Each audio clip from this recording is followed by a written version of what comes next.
कराची में एक और मौसलाधार बारिश ने पाकिस्तान के सबसे बड़े शहर को एक बार फिर तबाही के दहाने पर खड़ा कर दिया है। पाकिस्तान में कराची में कल रिकॉर्ड बारिश हुई, लेकिन कल कराची में रिकॉर्ड तबाही भी देखी गई। आज क्योंकि बारिश कराची में इतनी ज़्यादा हुई नहीं, बूंदाबांदी कुछ इलाकों में हुई है, जिसकी वजह से जो मेन शाराएं थी उनमें पानी कम होता हुआ नजर आया है। मिसाल के तौर पर शारा फैसल में काफ़ी हद तक पानी निकाला गया है, लेकिन ऐसा नहीं है कि अब भी पूरे कराची को बारिश के पानी से क्लियर करा लिया गया हो।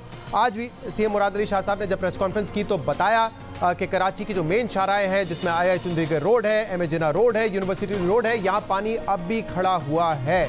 और ये कल की जो तेज़ बारिश थी उसका नतीजा है कि कराची की मेन शाहराहों पर इतना पानी आ चुका था। बार बार वफाकी हुकूमत हो, सूबाई हुकूमत हो या बल्दियाती हुकूमत ये यकीन दहानी करवाती आई है कि अगली बारिश के लिए हम तैयार होंगे, हम बेहतर इक़दाम करेंगे ताकि शहरियों को परेशानी ना हो। लेकिन ये कराची के अवाम की बदकिस्मती है कि हर बारिश में उनको नुकसान उठाना पड़ता है। कराची तबाही का मंजर पेश कर रहा होता है। मामूली बारिश होती है तब भी ये कहा जाता है कि क्योंकि हम अपने बरसाती नालों को वक्त पर साफ नहीं कर सके, कभी इख्तियारात की जंग दिखाई देती है कि किसकी जिम्मेदारी थी ये बरसाती नाले साफ करने, उसकी वजह से कराची की आवाम परेशान होती है। और जब रिकॉर्ड बारिश हो तो उसके लिए तो कराची में जो निज़ाम है ड्रेनेज का, उसकी इतनी कैपेसिटी नहीं है कि वो इतनी बारिश बर्दाश्त कर सके। और कल इसके मंजर हमने आपको देखे। इस वक्त भी आप टीवी पे देख रहे हैं कि जो रोड्स थे, तमाम जो शाराएं थी, जो सड़कें थी, वो कल दरिया का मंजर पेश कर रही थी, दरिया बन चुकी थी। और छोटी गाड़ी तो दूर की बात है, जो बड़ी जीप्स थी, एसयूवीज थी, ट्रक्स या बसेस थे, वो भी कल हमने देखा कि पानी की वजह से फंस गए थे, तैरते हुए नजर आए इन सड़कों पे कराची की कल हमें। और सिर्फ सड़कें कल हम नहीं देख रहे थे पानी से भरी हुई थी, जो रिहायशी इलाके हैं, लोगों के घरों तक पानी चला गया था। लोग मजबूर हो गए कि वो अपने घरों से नकल मकानी करें, उनके घरों में पानी आ गया था, जो फर्नीचर था वो तबाह हो गया, जो इलेक्ट्रॉनिक आइटम्स थे वो तबाह हो गया, लाखों करोड़ों रुपए का नुकसान हुआ। और कोई इंतजाम नहीं था कि उनको पहले ही वहां से निकाल लिया जाता ताकि कम से कम माली नुकसान के बजाय जो जानी नुकसान होता उससे बचाया जा सकता था। आज मुराद अली शाह साहब ने बताया है कि 4 जुलाई ऑनवर्ड्स जो मानसून सीजन है उसमें 47 लोग कराची में बारिश की वजह से जाँ भाग हुए हैं। इसके अलावा हर बारिश में के इलेक्ट्रिक का जो फेलियर है, के इलेक्ट्रिक की जो नाकामी है, वो भी बड़ी वाज़ेह होती है। और कल भी ऐसा ही हुआ, जब बारिश का आगाज़ हुआ तो बिजली चली गई। और अब भी कराची के कई ऐसे इलाके हैं जहां 30-30 घंटे से बिजली नहीं आई है। और कल से हम ये भी देख रहे हैं कि कराची में जो मोबाइल सर्विसेज हैं वो भी बंद हो चुकी हैं। मेजॉरिटी शहर में ये कहा जा सकता है कि मोबाइल सर्विसेज इस वक्त नहीं चल रही है। और अब ये कब बहाल होंगी, कब बिजली का जो सूरत हाल है वो बहाल होगा, इस पे के इलेक्ट्रिक कह रहे हैं कि हम अपने तौर पे पूरी कोशिश कर रहे हैं, क्योंकि जिन इलाकों में पानी ज़्यादा जमा है वहाँ इस वक्त काम करना मुश्किल हो रहा है। लेकिन ये किसी एक बारिश में नहीं होता, हम हर बारिश में देखते हैं कि कराची का यही हाल होता है। और इस हवाले से कल जब शाहजेब खानज़ादा साहब ने चीफ मिनिस्टर मुराद अली शाह साहब से पूछा कि इतनी तबाही हुई है, इसकी वजह क्या है, तो उन्होंने सबसे पहले जिम्मेदारी मेट डिपार्टमेंट पर डाली। उन्होंने कहा कि हमें नहीं बताया गया था कि इतनी ज़्यादा बारिश हो सकती है, लेकिन साथ में उन्होंने ये भी कहा कि अगर हमें पता भी होता कि चंद घंटों में 200 मिलीमीटर बारिश हो जाएगी तो हम कुछ कर नहीं सकते थे। कल 11:30 बजे रात को मैंने पता किया था और आज के दिन की क्या प्रेडिक्शन है, तो उन्होंने कहा था जी वेरी लाइट ड्रिजल, और वो भी सुबह के टाइम पे, और 1 बजे के बाद दिन में सूरज निकला हुआ होगा शहर में। अनफॉर्चुनेटली वो प्रेडिक्शन बिल्कुल ही गलत साबित हुई। अगर हमें बता भी देते ना कि आज 200 मिलीमीटर बारिश होगी तो हम क्या कर लेते, 2-4 घंटे में या 12 घंटे में क्या कर लेते। हम कोई खास चीज कर नहीं सकते थे, सिर्फ रेस्क्यू की इंतजाम कुछ और बेहतर करते थोड़े से, ये हम कर सकते थे। हमारी अपनी भी कोताहियां मैं हमेशा मानता हूँ। मुराद अली शाह साहब बता रहे थे कि मेट डिपार्टमेंट ने हमें ये बताया था कि 1 बजे के बाद धूप निकल आएगी, लाइट बारिश होगी, तेज़ बारिश नहीं होगी। और अगर हमें पहले पता होता तो हम तैयारी बेहतर कर लेते। लेकिन मुख्तलिफ जो वेदर रिपोर्ट्स हैं वो ये बता रही थी कि कराची शहर में तेज़ बारिश हो सकती है। तेज़ बारिश हुई, जो इक़दाम बाद में लिए गए हैं लोगों को रेस्क्यू करने के हवाले से, या अब जो मुख्तलिफ इलाकों में कैंप्स बनाए गए हैं, ये पहले हो सकता था, लोगों को पहले नकल मकानी करवा ली जाती तो शायद जानी नुकसान से बचा जा सकता था। नाले अगर बर वक्त साफ़ हो जाते तो शायद कुछ पानी ड्रेनेज में चला जाता, नालों में चला जाता।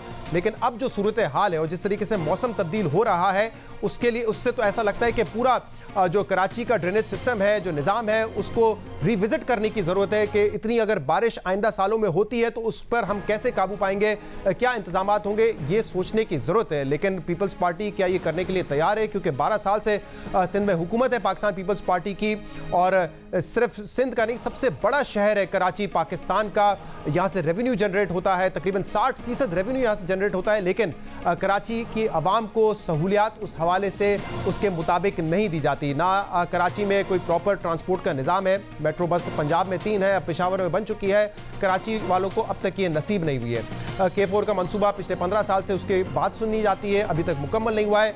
साफ पानी तो दूर की बात है, कराची में बहुत सारे इलाके ऐसे हैं जहां नलों में पानी नहीं आता, उनको टैंकर के जरिए पानी मंगवाना पड़ता है। सीवरेज का निज़ाम यहाँ पे नहीं है, सड़कें टूटी फूटी हैं। ये वो मसाइल हैं कराची के अवाम के जो कि बरसों से वो सुनते आ रहे हैं, देखते आ रहे हैं। लेकिन हर हुकूमत ने उनसे वादा किया, चाहे वो मकामी हुकूमत हो, बल्दियाती हुकूमत हो, सूबाई हुकूमत हो या वफाकी हुकूमत हो, उनकी मुश्किलात दूर होती हुई नज़र नहीं आई है। एक वजह आज ये बताई मुराद अली शाह साहब ने कि तजावुज़ात इतनी ज़्यादा हो चुकी है नालों पे, जिसकी वजह से ये मुश्किलात का सामना हमें करना पड़ता है।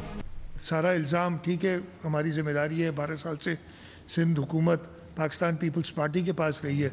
लेकिन जो वजूहात हैं, अगर जब वो एक्सप्लेन करने के लिए कहते हैं और सब मलबा कोशिश करते हैं कि इस तरफ डाला जाए, तो वो हकीकत भी बतानी पड़ती है। और हकीकतें बताई हैं कि जो मशहूर SLGO 2001 का है, जिसके इख्तियारात के लिए सब तड़प रहे हैं, वो इसलिए तड़प रहे हैं कि इस SLGO के तहत कराची की बड़ी बड़ी शाहराहों को जो रेजिडेंशियल हुआ करती थी एक साथ कमर्शियल कर दिया।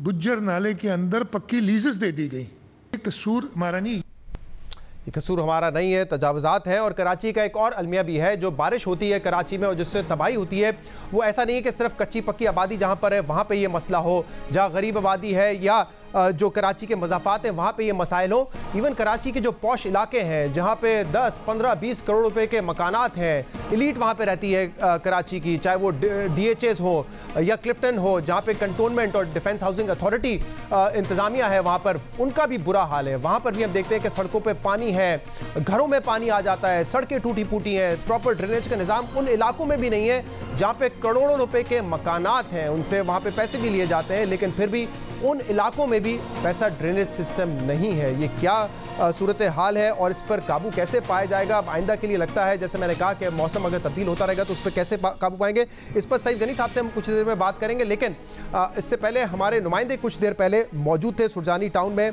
काशिफ मुश्ताक, उनसे हमने पूछा था कि ज़रा बताइए क्या वहाँ पे इस वक्त सूरत हाल है, जो पानी था वो अब ख़त्म हो चुका है, नीचे आ गया है, निकाला जा चुका है, या मुश्किलात वहाँ पर भी हैं क्योंकि बहुत सारे रिहायशी वहाँ पे परेशान हैं। उन्होंने कुछ देर पहले हमें क्या बताया था, देखिए। जी बिल्कुल, इस वक्त हम आपको सुरजानी सेक्टर 4B से रिपोर्ट कर रहे हैं और यहाँ भी काफ़ी ज़्यादा पानी है। मुतादिद घर अब भी ज़ेर-ए-आब आए हुए हैं और नाले और इस सड़क का लेवल जो है वो बिल्कुल नज़र नहीं आ रहा है। हम इस वक्त एक गाड़ी की छत पर बैठे हुए हैं और यहाँ से आपको रिपोर्ट कर रहे हैं। मेरे कैमरामैन सरवर रजा अगर आपको दिखाएं तो यहाँ इस वक्त बाकायदा बोट की मदद से मुख्तलिफ घरों में जो है वो खाना फराम किया जा रहा है और साथ ही साथ ये मेरे बीच में आप जो ये रोड की सड़क के बीच में देख रहे हैं, यहाँ नाला है और नाला और इस सड़क का लेवल बिल्कुल नजर नहीं आ रहा है। मुतादिद लोग यहाँ जो हैं वो बेयारो मददगार हैं और छतों पर बैठे हुए हैं और इमदाद के मुंतज़िर हैं, इंतजामिया के मुंतज़िर हैं। जब हम उन लोगों से बात कर रहे हैं तो उनकी जानिब से हमें ये बताया जा रहा है कि अगर इंतजामिया यहाँ आती है तो सिर्फ यहाँ से ये पानी निकलवा दे तो उनके मुश्किलात में आसानी हो सकती है। जितना आगे हम जाते हैं उतना ज़्यादा पानी यहाँ है। मेरे कैमरामैन अगर सरवर रज़ा इस जानिब की सूरत दिखाएं तो वो दूर तक जो लोग आ रहे हैं वो आधे आधे पानी के अंदर डूबे हुए हैं, जबकि जो लोग यहाँ बैठे हुए हैं उनके घर जो है वो ज़ेर-ए-आब आए हुए हैं और वो इस चीज़ का इंतजार कर रहे हैं कि इंतजामिया का अमला कब यहाँ आता है और कब यहाँ इमदादी काम जो है वो शुरू किया जाता है। इस तरह की कंडीशन है ना सिर्फ इस सुरजानी सेक्टर 4B की, बल्कि इसके साथ का जो इलाका है बिस्मिल्लाह टाउन, यूसुफ गोट, वहाँ भी कुछ इसी तरह की कंडीशन है। जो इंतजामिया है हमें मुकम्मल तौर पर यहाँ से गायब नजर आई है। इंतजामिया से जब हम मौक़िफ़ ले रहे हैं तो उनकी जानिब से हमें ये बताया जा रहा है कि सक्शन पंप यहाँ लगाए जाएंगे।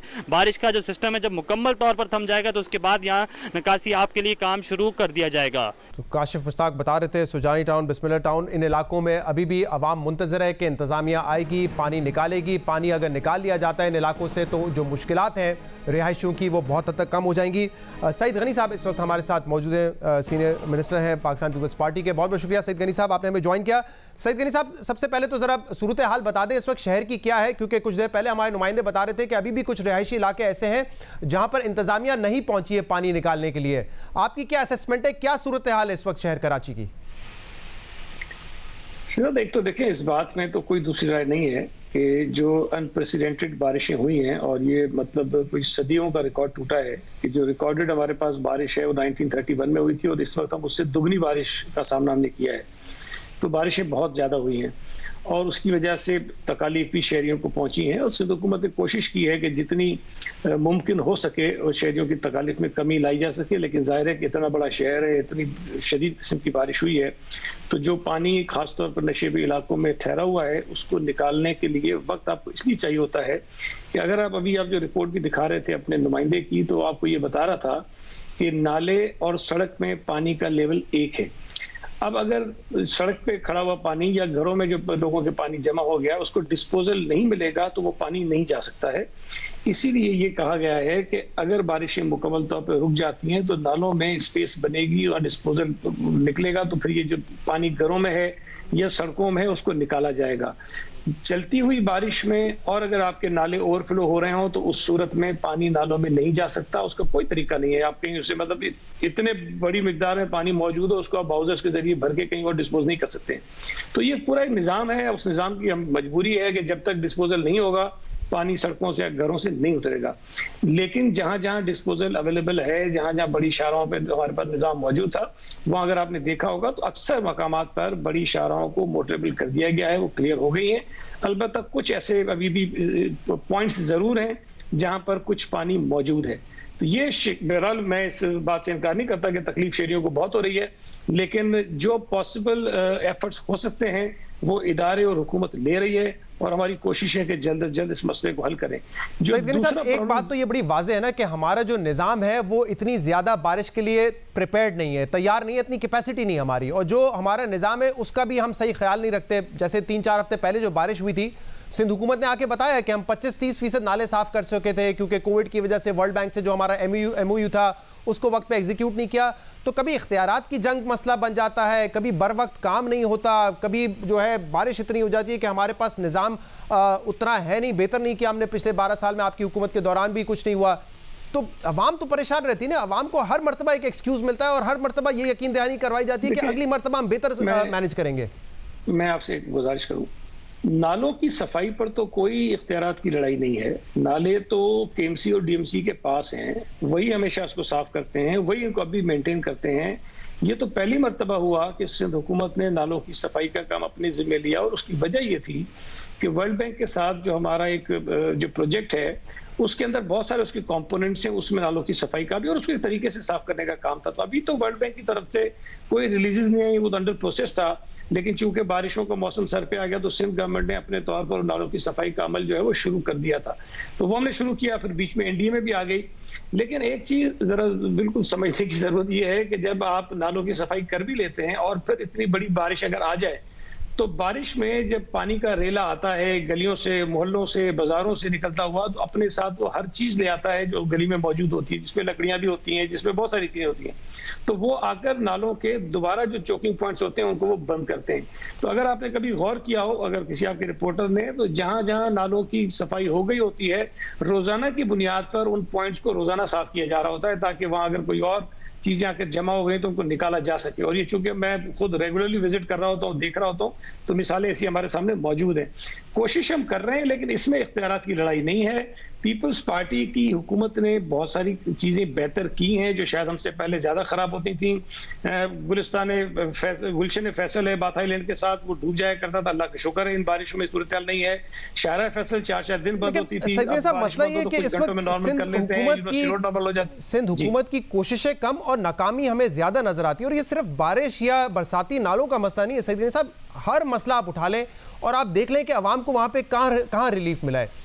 पब्लिक ट्रांसपोर्ट का कोई यहाँ पे निज़ाम है नहीं, जो बसें थी वो कम हो गई हैं, मेट्रो बस अब पेशावर में भी बन गई, जिस हुकूमत को आप कहते हैं कि नाअहल है उसने भी एक वहाँ पे मेट्रो बस बना दी। 12 साल में आप ट्रांसपोर्ट का निज़ाम नहीं दे सके, सड़कों का हाल बुरा है, सेवरेज आप नहीं दे सके, घरों में पानी नहीं है। ये वाहिद शहर है पूरे मुल्क में जहाँ आज पॉश इलाकों में भी टैंकर के जरिए पानी पहुँचता है, नलों में पानी नहीं आता और कई इलाके ऐसे हैं कराची का, ये मसला आप नहीं हल कर सके। कचरे का मसला किसी शहर में हमें सुनने में नहीं आता जितना यहाँ पर आता है। एम्बुलेंस का मसला, कोई बच्ची मर जाती है, वक्त पे एम्बुलेंस नहीं होती, सरकारी एम्बुलेंसेस हमारे पास नहीं होती, प्राइवेट एम्बुलेंस टाइम पे नहीं पहुंचती। हर जगह आप देखें तो तबाही है और आपका फेलियर जो है वो चीख चीख का सामने आता है। चले, मैं आपकी अगर एक बात for the sake of the argument मान भी लूं, अभी जिन पोश आबादियों का आप जिक्र कर रहे हैं वो तो सिंध हुकूमत की मातियत नहीं है ना उनमें पानी बरसात का निकालना हमारी जिम्मेदारी है, ना वहाँ के नाले साफ कराना हमारी जिम्मेदारी है, किसी और की है। तो वो भी फिर हमसे बुरी तरह ज्यादा नाकाम हुआ है। हमारे इलाकों में निस्बतन सूरत हाल बेहतर है, हम काम कर रहे हैं। कराची शहर को मजमूई तौर पर जितना बड़ा शहर है, आप इसको किसी और शहर से कंपेयर नहीं कर सकते हैं। इश्यूज हैं, उससे हम इनकार नहीं करते हैं। ट्रांसपोर्ट की बात करते हैं, मैं बिल्कुल आपसे एग्री करता हूँ। हमने बहुत सारी चीजें प्लान की जो शायद बदकिस्मती से हम उसको एग्जीक्यूट प्रॉपर्ली नहीं कर सके, वो सड़क पर नहीं आ सकी चीजें। लेकिन अगर आप ये कहें कि हमने कुछ नहीं किया तो इससे मुझे इख्तिलाफ है। मैंने ये लफ्ज इस्तेमाल नहीं किया, कुछ नहीं किया, मैंने कहा नजर आपकी कोशिशें कम और फेलियर ज्यादा आता है। क्योंकि आप देखें ना, अगर ट्रांसपोर्ट का निजाम है इस शहर को सईद गनी साहब दूसरे शहरों से ज्यादा ट्रांसपोर्ट की जरूरत है ना, लेकिन आप नहीं दे सकते, तो ये फेलियर ही है ना। फिर मैं बात पूरी कर लूं जरा। देखिए, मैं सिर्फ ये गुजारिश कर रहा हूँ आपसे, अगर आप ये वही बात है ना कि गिलास आधा भरा हुआ आधा खाली है, मैं आपको 10 अपनी अच्छाइयां गिनाऊंगा, आप 10 मेरी खामियां गिनवा देंगे, दोनों चीजें सही होगी। मैं सिर्फ ये कह रहा हूँ कि कराची जितने बड़े शहर में जितना आपको पैसा चाहिए डेवलपमेंट के लिए, अगर आप ये सोचेंगे कि कोई सूबाई हुकूमत अपने जो वसाइल है उसकी बुनियाद पर सारे मसाइल को हल कर लेगी, तो नहीं कर सकती है। वफाकी हुकूमत अगर इसके अंदर अब जिस तरह होता है, कुछ काम करते हैं, 100 दफा उसको जताते हैं कि हम ये करने जा रहे हैं, 2 साल हो गए किया उन्होंने कुछ नहीं है। हम अपने महदूद वसाइल के अंदर रहते हुए जितना पॉसिबल है वो हम कर रहे हैं। लेकिन अगर आप मुझे सारी चीजें गिनवाएंगे कि ये नहीं हुआ, ये नहीं हुआ, ये ना, तो उसके लिए वसाइल भी आपको दरकार होते हैं। सईद गनी साहब देखिए, अगर आप कह रहे हैं कि वसाइल की कमी है, तो अगर आपको 1000 एम्बुलेंसेज की जरूरत है तो कम से कम 100 नजर आ जानी चाहिए थी। पब्लिक ट्रांसपोर्ट में अगर आपको 6000 बसेस की जरूरत है, आप आधी ले आते, लेकिन हमें तो कुछ नहीं नजर आता ना। आप बता दीजिए कि कराची में पिछले सालों में किन इलाकों में पानी नहीं दस्तयाब होता था, अब उनके नलों में पानी आने लगा है। कहाँ सेवरेज का निजाम बनाया गया है, जो है आप मेरे ख्याल से उस पर ही काम कर रहे होते हैं। कुछ आपने मेंटेनेंस का काम कर लिया, कई ऑपरेशन आपने बेहतर कर दिए, यही कोई नई चीज डेवलप होती हुई तो नहीं नजर आई हमें। देखिए, पानी का मंसूबा जो हमने शुरू किए हुए थे उसमें जो ताखीर हुई वो आपके इल्म में है। हम उसके बहुत सारे और अल्टरनेट पैरेलल सिस्टम उसको जो प्रोजेक्ट्स हैं उनको शुरू करने जा रहे हैं, काम इंशाल्लाह कर रहे हैं। कोशिश की हमने, ताखीर हुई, उसकी वजूहात हैं। अब अगर जिस तरह से वो काम शुरू हुआ था, अगर उसमें कोई खामी सामने आई है तो ये तो कोई तरीका नहीं है कि खामी आ गई लेकिन हम उसको पूरा करेंगे और हम बगैर सोचे समझे आगे बढ़ाएं, फिर पता चले कल मसले पैदा हो जाए तो फिर हम जिम्मेदार ठहराए जाएं। तो ये ज्यादा बेहतर था कि उसको ठीक करें, उसको आगे बढ़ाएं। उसकी वजह से ताखीर उसमें बिल्कुल हुई है, इसको मानते हैं, लेकिन वो सारी डॉक्यूमेंटेड चीजें हैं, उसमें कहीं कोताही सिंध हुकूमत की अगर नजर आ जाए तो फिर जो सजा देना चाहेंगे मैं उसके लिए तैयार हूँ। लेकिन हमने कोशिश की है। बसों की बात मैं आपसे मानता हूँ, उसमें बिल्कुल जो कमिटमेंट्स हमारी थी वो पूरी नहीं हुई हैं, लेकिन हमने 2 BRT लाइंस जो है वो शुरू कर दी, मतलब करने के एग्जीक्यूशन के करीब है। उसका ज़ाहिर एक प्रोसेस होता है, जब आप किसी बैनुल-अक़वामी इदारे से फंडिंग लाते हैं 2-3 साल उसमें लगते हैं, वो सारा प्रोसेस हमने मुकम्मल कर लिया है। आउट ऑफ द बॉक्स सोचा है सिंध हुकूमत ने कराची के लिए? अगर आप कहते हैं इतना बड़ा शहर मैनेज नहीं हो सकता, 6 डिस्ट्रिक्ट थे, आपने 7 बना दिए, उसमें भी ना आपने जो शहर की बड़ी जमातें हैं, तहरीक इंसाफ हो या MQM हो, आपने उनसे ना मुशावरत करना जरूरी समझी, एक एग्जीक्यूटिव ऑर्डर के जरिए आपने कर दिया। आमतौर पे आप कहते हैं कि ऐसे चीजें हो तो मुशावरत होनी चाहिए, पार्टी में एक जमहूरी रिवायत है, उनसे आप उनको बुलडोज करके आप ये इक़दामात तो कर रहे हैं, लेकिन इसका कोई फायदा होगा या नहीं होगा? मेरी एक गुजारिश है ना, आप मुझे नहीं पता, सूबा सिंध में जहाँ पीपल्स पार्टी की हुकूमत आ जाती है तो पैमाने मुख्तलिफ हो जाते हैं। मैं आपसे अर्ज करूँ, चले उस अखलाकी तौर पर मशावरत कर लेनी चाहिए थी, मैं इस बात से इत्तफाक करता हूँ आपकी। कानूनी तौर पर हम बिल्कुल पाबंद नहीं हैं, और ये जो मशावरत हम नहीं किए, जिस गलती को मैं तस्लीम कर रहा हूँ, उसकी वजह भी ये है कि हम ये सोच ही नहीं सकते थे कि यार एक डिस्ट्रिक्ट जो सूबा सिंध का आबादी के लिहाज से सबसे बड़ा डिस्ट्रिक्ट है, उसके अगर हम 2 जिले बना रहे हैं तो इसमें नुकसान किसका है? ये तो फायदे की बात है लोगों की। तो इस पर तो सियासी जमातें में सपोर्ट करेंगी कि अच्छी बात है। हम तो कराची में 8वें जिले की भी बात कर रहे थे कि जनाब एक और डिस्ट्रिक्ट सेंट्रल का जिला बना देंगे, लेकिन अगर इस पर भी एतराज है कि जी सिर्फ हमसे नहीं पूछा इसलिए हम इसकी मुखालफत करेंगे, क्योंकि पीपल्स पार्टी हमेशा जमहूरी रिवायत की बात करती है ना। वफाकी हुकूमत को इकदाम ले ले, आप कहें कि देखिए हमसे ना पूछा गया, लेकिन सईद साहब जी मेरी देखिए ना, डिस्ट्रिक्ट बनाना किसी भी हुकूमत का एक एडमिनिस्ट्रेटिव इख्तियार है। अब अगर आप ये कहें कि हम हर जिला बनाने से पहले तमाम सियासी जमातों को बिठाएंगे, उनसे मशवरत करेंगे, ये अजीब सी बात है। या तो पूरे मुल्क में जितने जिले बन रहे हैं मशवरत, मुझे ये बताइए, इस बात का जवाब दीजिए कि मजीद कितना वक्त दरकार है, क्योंकि अभी भी आपकी बातों में ये होता है कि हम ये प्लान कर रहे हैं, हम ये करने जा रहे हैं। 12 साल में बहुत कुछ कर लेना चाहिए था। पाकिस्तान में किसी भी सूबे में किसी हुकूमत को, किसी सियासी जमात को 12 साल का टर्म नहीं मिला है, बल्कि यहां तो आमिरों को भी 12 साल नहीं मिले हैं। ये आपकी वाहिद हुकूमत है, 12 साल से हैं आप, और फिर भी आप कह रहे हैं कि हम ये करना चाहते हैं, ये प्लान कर रहे हैं। आमिरों को कोई रोक टोक नहीं होती है। आपके मीडिया चैनलों को भी जरूरत नहीं होती है कि वो इतना, जिस तरह हमारी 12 साल में बैशिंग हुई है ना, या पिछले 8 से 12 तक वफाक में रहे और उसके बाद जो सूबाई हुकूमत में रहे, जो कुछ हमारे साथ हुआ है, ऑपोजिशन ने किया, मीडिया ने किया, मुखालिफों ने किया। सर, इसके बरक्स मिसालें भी हैं। परवेज मुशर्रफ के दौर में जो मीडिया ने किया और मीडिया ने जो भुगता, वो भी आपके सामने, वो एक आमिर था, स्टैंड लिया था, मीडिया ने भी लिया, सिविल सोसाइटी ने भी लिया था। एक तो देखे ना, सुना होता, सुनते हैं कि जो पॉलिटिकल लोग होते हैं वो बड़े बेचैन होते हैं, सुनते नहीं है किसी की। यहाँ पर नहीं सुनते हो ना। आपने एक सवाल किया, मुझे जवाब तो पूरा दे ना। देखिए, ऑपोजिशन जो आमिर होते हैं ना, आमिर खुद मुख्तार होते हैं, बादशाह होते हैं, शहनशाह होते हैं, जो मर्जी करते रहे, ना इनको समझते हैं ना कानून को पूछते हैं, सबको जूते की नोक पे रखते हैं, उनसे कोई नहीं पूछता है। हमारे साथ अगर आप 12 साल की बात करते हैं कि आमिरों से ज्यादा टाइम था, तो क्या हमें स्मूथली किसी ने हुकूमत चलाने दी? हमें तो सांस लेने देते। हमें तो रोजाना अपने सर्वाइवल के लिए पता नहीं कितनी साजिशों का रोज मुकाबला करना पड़ता है। लेकिन उसके बावजूद भी पीपल्स पार्टी ने सर्व किया है। ये मैं मानता हूं कि जितना करना चाहिए उसमें शायद कमी रह गई होगी। लेकिन क्या हेल्थ सेक्टर में मुझे किसी एक सूबे का मुआवजा करके बता दीजिए कि किसी ने हमारे, मतलब बराबरी तो दूर की बात है, हमसे इतना दूर है कि शायद उनको पहुंचने में भी 20 साल और लगेंगे, जितना हमने हेल्थ सेक्टर को डेवलप कर दिया है। पब्लिक प्राइवेट पार्टनरशिप में जितनी हमने तरक्की की है, शायद इस सूबे के अंदर किसी ने काम किया और उसके जरिए हमारी इकोनॉमी बेहतर होती है, लोगों को रोजगार मिलता है। कराची के अंदर आप डेवलपमेंट की बात करेंगे तो मैं आपको दावे से कहता हूं। सईद साहब, एक आखिरी सवाल का जवाब दे दीजिए मुझे। स्कीम्स गिनवा सकता हूं जो हमने कराची में की हैं। शायद मुस्तफा कमाल ये खबरें क्लेम करते हैं उसने शायद इतनी स्कीम्स नहीं की होंगी। ये खबरें गर्दिश कर रही थी कि कराची का एडमिनिस्ट्रेटर यूनुस ढागा को तैनात किया जा रहा है। क्या कोई सदाकत है? क्या इस बारे में कोई फैसला किया आज? बिल्कुल सदाकत नहीं है। इस खबर को मैं सरीहन मुस्तरद करता हूं। यूनुस डागा साहब का नाम सूबाई हुकूमत की किसी कंसल्टेशन की जो मीटिंग्स हुई हैं उसमें डिस्कस नहीं हुआ, और हमने बिल्कुल इस नाम को देखा भी नहीं है, इसका जिक्र भी नहीं किया, इस पर गौर भी नहीं किया। और यूनुस डागा साहब को एडमिनिस्ट्रेट बनाने का इस वक्त मुझे कोई इम्कान दूर अच्छा, आप कह रहे हैं कि अंडर डिस्कशन ही नहीं आया उनका नाम। बहुत बहुत शुक्रिया सईद गनी साहब हमारे साथ मौजूद है। उम्मीद करते हैं कि अब आइंदा कोई सबक सीखा होगा, बल्दियाती हुकूमत हो, सूबाई हुकूमत हो या वफाकी हुकूमत हो, जो कि कहते रहे कि आइंदा हम ज़्यादा बेहतर प्रिपेयर्ड होंगे, तैयारी के साथ आएंगे ताकि अवाम को कोई मसाइल ना हो। देखते हैं कि आइंदा क्या इक़दाम उठाए जाते हैं।